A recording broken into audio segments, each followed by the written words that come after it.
What's up guys? Welcome back to our channel. So if you're new here, please consider subscribing and click that notification bell so that you'll be notified on our new uploads.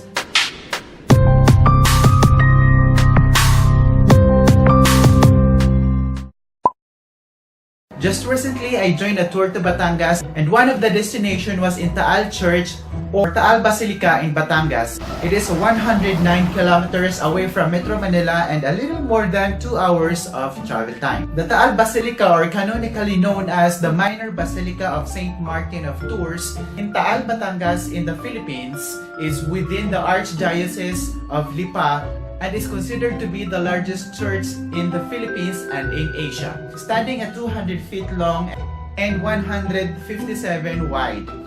And the patron saint is Saint Martin of Tours, whose fiesta celebrated every November 11.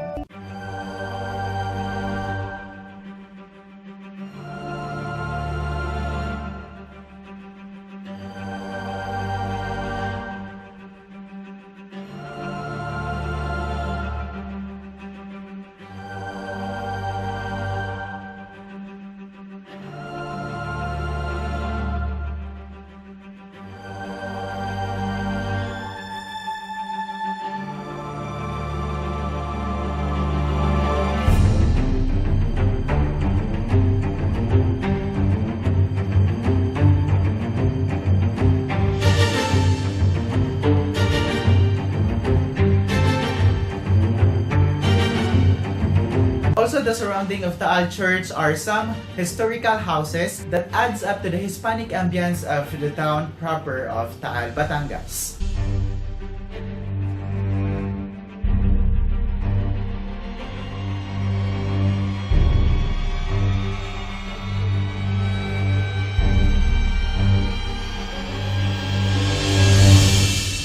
Next destination was in the nearby Villa Jovita resorts, where we stay for about 3 hours to have our lunch. And also you can do swimming in the swimming pool, some relaxation in the floating cottage alongside the river. The entrance fee is 100 pesos per stop. Is the highlight of the tour the Disneyland of the Philippines? No, actually, some says it has the little resemblance of the famous Disneyland. Welcome to the fantasy world, and it is located in Lemery Batangas, 30 minutes away from Villa Jovita. The fantasy world is an abandoned castle and dubbed by netizens as supposed to be the Disneyland of the Philippines. To gain access to the area, you have to pay a minimum of 1,000 pesos, that is good for 10 person, and 100 pesos is of 10 packs. Just a heads up, you're not allowed to bring food and water inside.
That's all for now, guys, and thank you for watching on this episode. And the total budget of this tour will be posted in the description below and also here.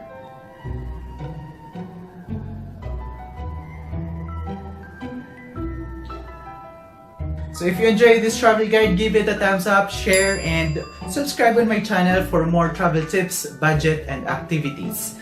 So next stop, I'll be bringing you to Calirowega, and here's the snippets of that tour.